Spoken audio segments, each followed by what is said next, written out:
Closed captioning for the professors is provided in part by the Clifford Law Offices, a personal injury and wrongful death law firm in Chicago. In this digital age, you can earn a PhD without leaving the house. And teachers and students now regularly use laptops, iPads, and smartphones in the classroom. So how is all this technology changing higher education, and is it producing better results? That's coming up next on today's edition of The Professors.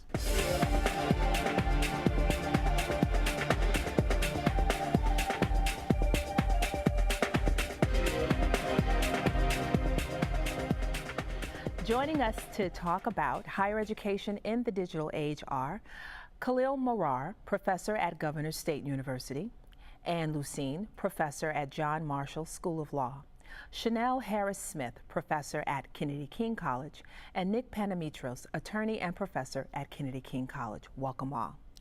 Okay, so let's just pick up from where we left off because we've been chomping at the bit prior to taping here. So technology, we just want to be kind of clear. When we talk about technology in the classroom, we're pretty much covering the whole gamut, right?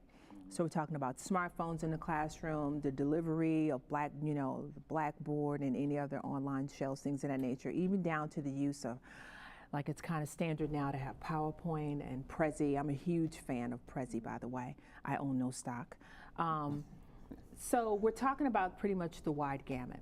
So when we talk about technology in the classroom, how are you guys using it, Khalil? Well, you mean by technology, let's start with PowerPoint, which a lot of people use, but there also are online courses and MOOCs.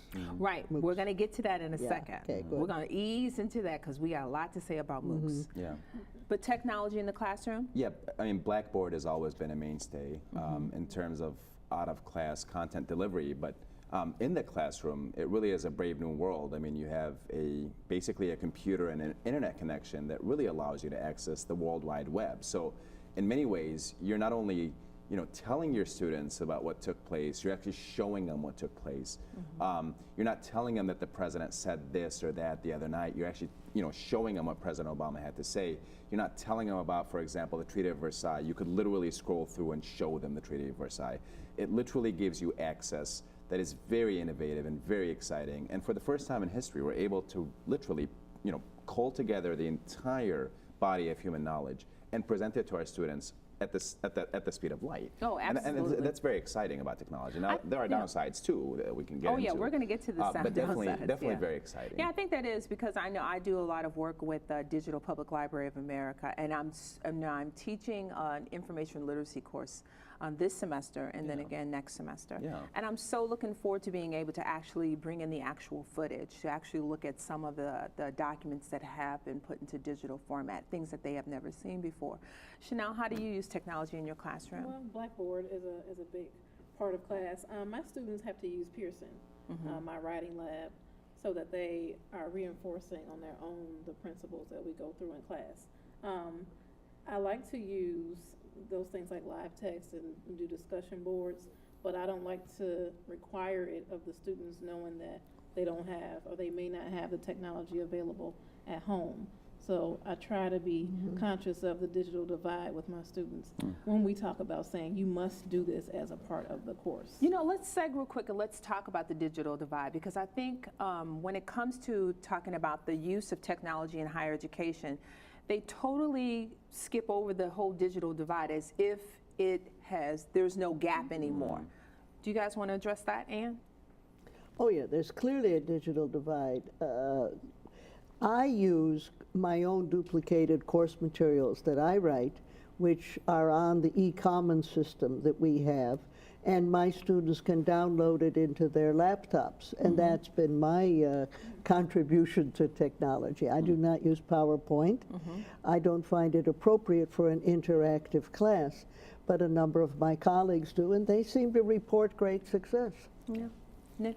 Yeah, I think it depends on the subject matter you're teaching. When I'm teaching basic science courses, I find it to be very useful, like an anatomy class, but a class like a political science class or a law class, you can do with or without it. Many times it's enriching, as you were saying, about being able to get on the internet. But sometimes, you know, if the system is down and I have to do it the old-fashioned way, even if I had a chalkboard, it certainly makes my job a little harder. But there's something to be said about just, you know, basic. I even hate to use the word old-fashioned, you know, teaching, but it's just basic teaching, just getting up there and, you know, pencil and paper and chalkboard and doing it that way. Yeah. A lot of it, I think, depends on whether the teacher creates the materials himself or herself, or you're just using somebody else's product. Absolutely. Right. And how long you've been teaching it and how well versed you are in the material also definitely plays a role. And in many ways, I mean, you know, we're coming to a point now where, you know, if students don't have access to technology, you know, they feel basically at a loss. They don't feel right. You know, I had many people tell me that they just don't feel right when they don't have access to their cell phone. As a matter of fact, studies have borne this out, that, you know, that actually we suffer from depression if we're deprived of our cell phone, of our iPhone Well, I must be or manic Android. depressive because I don't have an iPhone. So, I'm like the last person with a BlackBerry. well, and once you get it, though, right? I mean, it really is. You become very attached to it, and it becomes this thing that you can't let go of. And I feel in many ways that you know, as our students become more tech savvy, we're sort of forced to, you know, meet them on that field, that technology field. In a way, you can no longer do instruction with a simple, you know, blackboard and writing and just basically what you have without technological access. Why not? Do you think it's because the students' expectations, they have raised the bar on their expectations? Or is it part of the whole keep me engaged, entertain me? Well, we have, you know, we had the show last week, for example, the Me generation. I mean, this is a generation that is entering the classroom that really has never been without technology, has always had access to television. And no, you don't have to be a clown for them as a professor, but you still have to be able to engage them in the modes of knowledge that they're familiar with. You know, and here think videos and think really instant access to things that students want to learn about. I don't think there's any turning back from this. I think we're dealing with a generation now that really craves technology, demands technology, and they expect technology, precisely, demand technology. Some do, some do not. I decided to step up my technology game. Last year I attended a seminar where there was a technology and a student. So we had the students in and they were telling us what they expected. They said first the instructor has to set the precedent. The instructor says how we're going to use this and what we're going to use it for. So I decided to start a Twitter for educational purposes. So you all can follow me at Missy English T, all that. So the students, I would be saying, okay, I tweeted last night. We were watching it was the presidential election. So I'm like, are you watching the debate? I'm like, what do you all think about the debate? I go back to class. I'm like, well, I tweeted. I'm saying this is extra credit. You can tweet me. Let's have a discussion. I'm on Twitter. No one's saying anything. So what happened? I figure out that the students do not know how to tweet. They didn't know how to tweet me. So I said, okay, well, let me pull back from this. I don't want you to feel uncomfortable. That was an extra, and I don't want you to feel like you're out of the loop because I was on tweeting and you didn't tweet. So what we're doing in the classroom is the most important thing. But you know what I find I do on my first day, I really don't do the whole everybody let's go through the syllabus thing, because I'm like, you should read that. I immediately go into the first lecture. But one of the things I do is I kind of audit to gauge where are my students at when it comes to their media literacy. How many of you have a smartphone? How many of you know how to tweet? How many of you have a Facebook page? And then that kind of helps you to gauge, how to meet the students where they are. But you're right, it is the instructor's responsibility to set the tone. I set the tone in my class. Blackboard, we're using it. Get over it. If you don't know how to, the Academic Support Center is there for you. Now, you're right, there is a digital divide, but I guess I'm really not a mean instructor. But I kind of let my students know, okay, no, you're not required to have a computer, but you are at an institution that provides you with the computing resources. So you need to take advantage of that. And then we have the whole laptop loaner program, things of that nature. Okay, so technology. It affects the way we deliver, right? And it also affects the way that we engage with our students.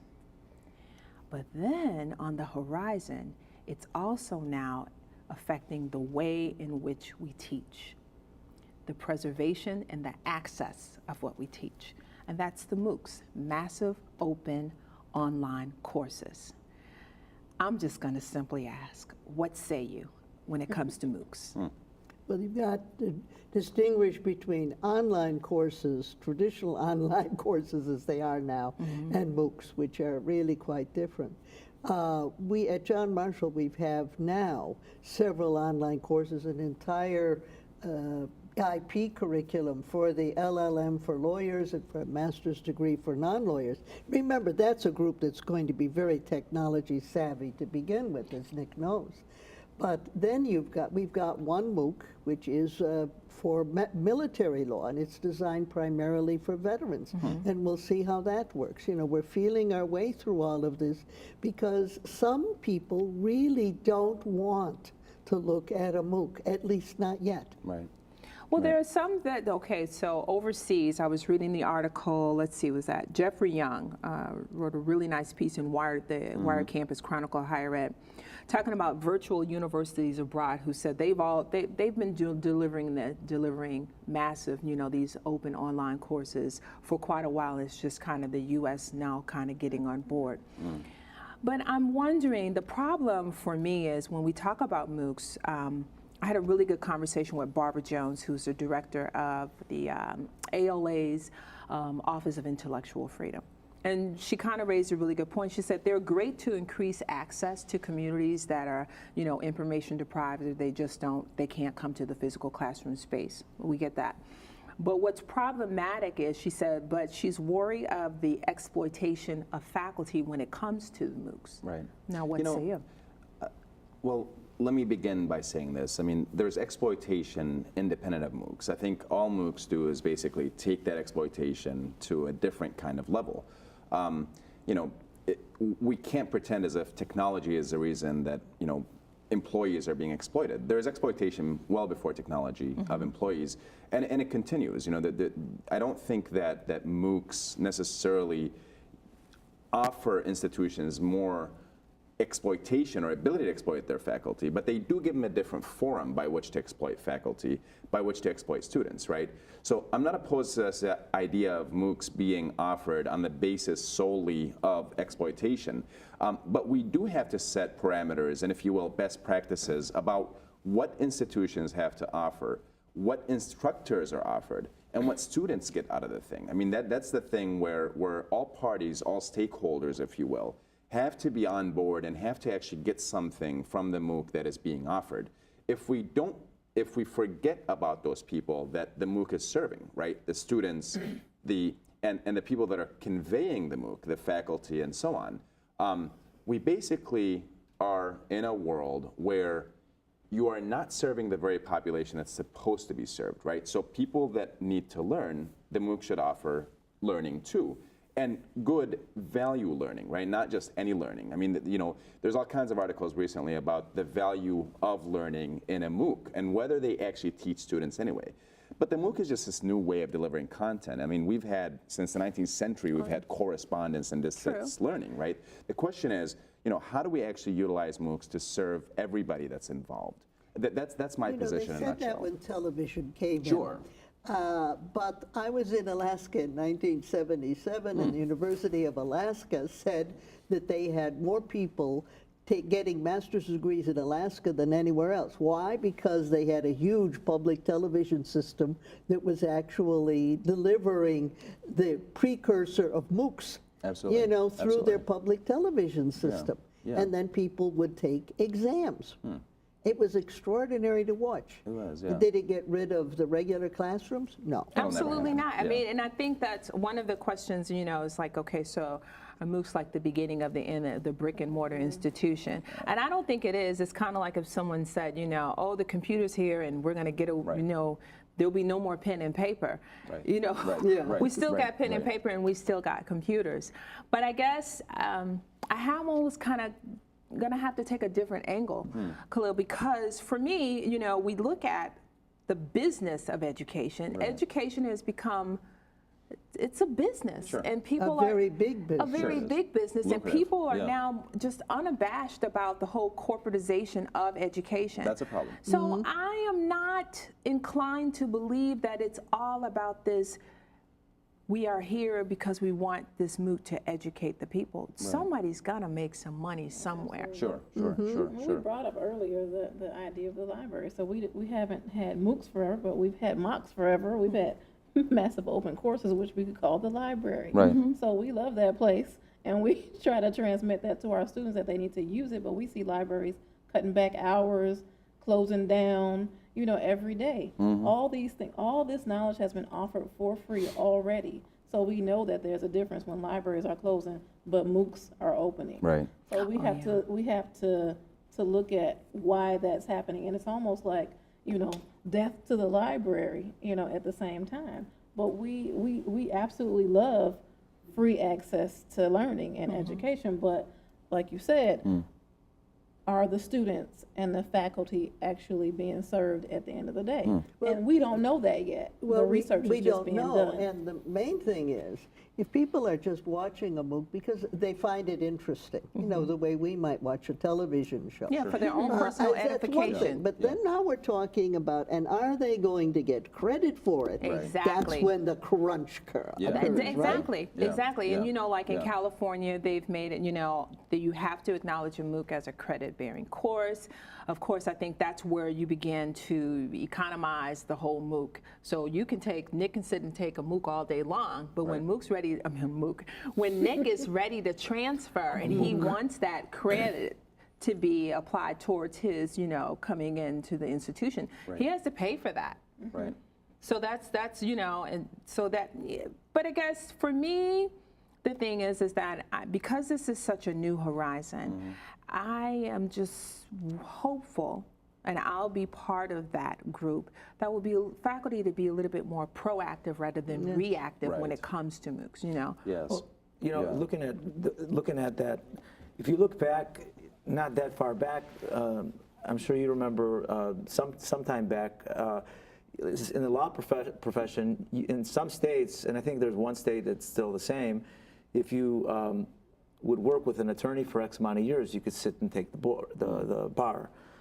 For the medical profession, until the late 1800s, you barbershop with a doctor and you learn. And so this sort of goes back to that type of concept. Can you just learn for the sake of learning, and perhaps down the line will there be proficiency exams? Hey, you know what? If you can pass this exam, you're proficient. Well, you're good yeah, enough. there are proficiency exams, because some people they say, okay, this is the opportunity to and correct me, for lack of a better word, bypass the first 2 years of your undergraduate studies. You can get credit for your life experience and things of that nature. So we get that. But I think that's where it does become a problem for faculty, because that means that, okay, so if Chanel is as a reading expert, and now all of a sudden that basic 100 level course, or that basic 099 course, whatever it is now available as a MOOC. So then what happens to her? What happens to her career? Is the institution then responsible for giving her some professional development in order for her to step her game up to increase her area of subject expertise, or they treat her like an at-will employee and say, okay, it's been real, bye-bye? That's I think you've hit on the problem of the sort of infringement upon employees' rights at the level of higher education. I mean, the truth is, anytime you can offer an alternative, what do we do with the employees that are skilled in the sort of, the dominant way of doing things? And that's a question that arises as a result of MOOCs. It arose as a result of online education in the first place. It's arising right now as a result of the prevalence of adjunct or at-will faculty. 70% of faculty in the United States are now, at-will or adjunct. And this has got to be something that troubles everybody that is interested in maintaining the profession of higher learning. No, adjunct faculty are not to blame. They're not to blame because they're simply seeking a living. But we have to ask ourselves, what do we want our institutions of higher learning to be? Do we want to make sure that everybody's included, everybody's paid a fair wage, everybody has some predictability in their schedules, or do we want to treat them like they're basically these cogs that we just But what I'm saying is that there are some institutions where their administration has become so corporate You can ask that question all day long, and they don't even feel obliged to answer. You're absolutely right about that, and that we have to address that. So what's really happening is there is one elite university president told me about 15 years ago. Yeah. By the year 2020, there'll be only 20 universities left in the United States with any kind of elite status, and they're the ones who are going to, their graduates will be the ones running the country. That's pathetic, Yeah, that we're going to pathetic. have That's that baloney. kind of hierarchy. Right. It's I reject that. I don't think that, that this person is correct in his or her assumption or prediction. People make all kinds of predictions all the time about the future. I doubt that we're going to have 20 institutions that are elite institutions where their graduates are going to be running the country. I firmly believe that it's not so much where you get your education from, but what you do with your education that really matters. And I think that's something that we need to impress upon the people that are now entering college and the people already in college.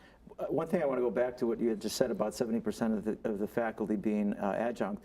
Although the incentive of these schools is to use adjunct faculty, don't forget, most of our adjunct faculty actually practice the particular craft. In some cases they do. In some cases, in many cases they don't. In many cases they don't. That's But for right. the ones that do, that's very enriching to the student to have, say, an attorney that actually practices full time, coming to teach a course. A doctor that that works full time pretty much comes in and teaches a course because they're getting a different experience, and I think that's actually a positive. Yeah, but I bet you those are the institutions that can offer their adjuncts a more competitive wage. Wage. Well, they don't usually. Those individuals usually don't get paid what the full-time No, faculty they don't. gets But but they enjoy doing it. But it is problematic, right? I mean, the truth is, we look at lawyers and doctors, for example, as being, or accountants for that matter, as being more worthy of this wage, this competitive wage, right? Because of course they can go elsewhere. But the truth is, labor is something that can go elsewhere all the time, right? The question is, how do we actually compete? How do we hire the most sort of, capable and able talent to staff these classes? I think it's a fundamental exploitation of students as well as an exploitation of adjuncts. When you basically treat the whole adjunct profession as a thing that you want to reduce wages as much as possible and increase as many students being turned in and turned out. I mean, it is let's the business not be model. It's very surprised by the problematic. outcome. That's the purpose of the business model. It is, Can I get the labor for the lowest cost? But we have to remember. In order to make a profit. That's the whole math equation for profit. I offer the product at a certain price. I subtract what the labor costs at a lower price, and bam, I've got a profit. But we are not a for-profit institution at where I'm at. Don't get it twisted, my friend. We have to be careful. Don't get it twisted. Don't you get it twisted. If Education is not the state is running out of money and the state is not forking over money, at the end of the day, the state is telling the institution, well, you're going to have to work that out. Sure it is. Sure it is. You got to do the math yourself. And so it does become a business when you're talking about the relationships with the corporate institutions, and they're all getting together and they're talking about, yeah, we need to create a more viable workforce, so let's bring them in. Right, and it becomes like this new industrialization movement. But let's think about the business of higher education, right? What is the bottom line? Is it to educate students or is it to make a profit? We always have to make those decisions all the time. The question is, how do we balance out the need for profit with the need to educate students? We have a fundamental need. You can't have that conversation if the faculty are not at the table, and that's... They have to be. You're right. They have to be, but obviously institutions are showing that they don't have to do it. Yeah, some of us don't. You're right. And I think the perfect opportunity is nigh when it comes to talking about MOOCs.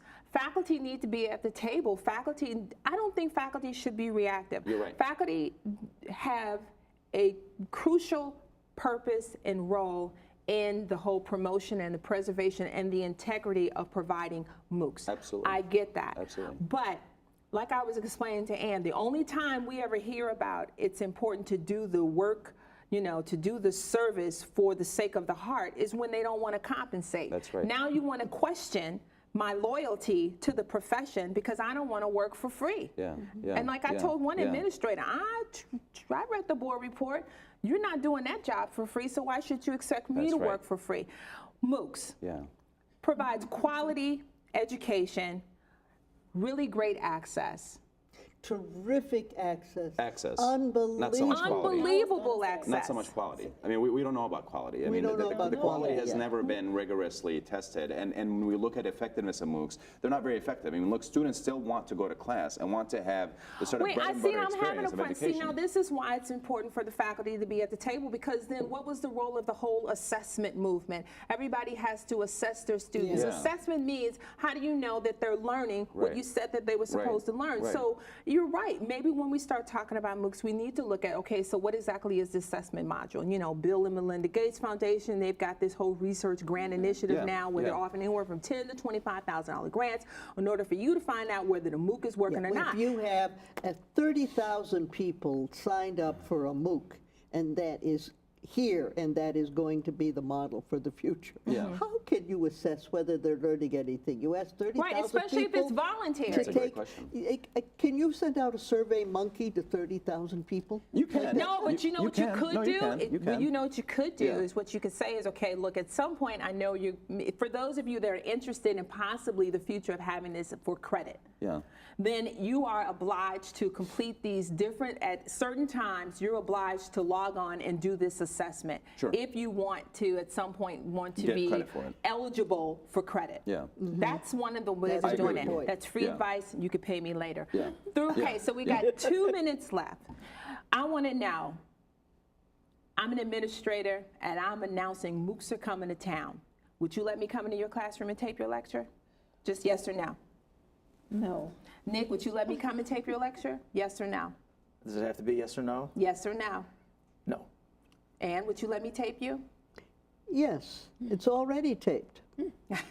Mine are already taped. Yeah, Yours yours already already taped. taped, yeah. Would you let me come in and tape you? Show me the money, and absolutely, we can work out. We can work out a wage. Yeah. See? Yeah. Yeah. Why not? It's royalties. It's a system of royalties and rent seeking. It does. No, you're right about that. It does have to be a system of royalties, Yeah. which means that there has to be full disclosure on, okay, how are we making money, revealing this information, some type of, I hate to use the word transparency because it's like the whole, you know, it's the new black. Right. You know, Right. transparency is the new Right. black, right? You know what I'm saying? Right. Well, you know, transparency also means dump all the information and you go find the answer. That's right. Exactly. That's So, right. That's all right. right, well, outstanding.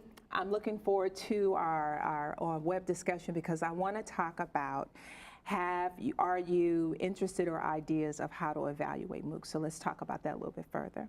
So that's our show for today. The conversation continues online at wycc.org. See you next time on The Professors.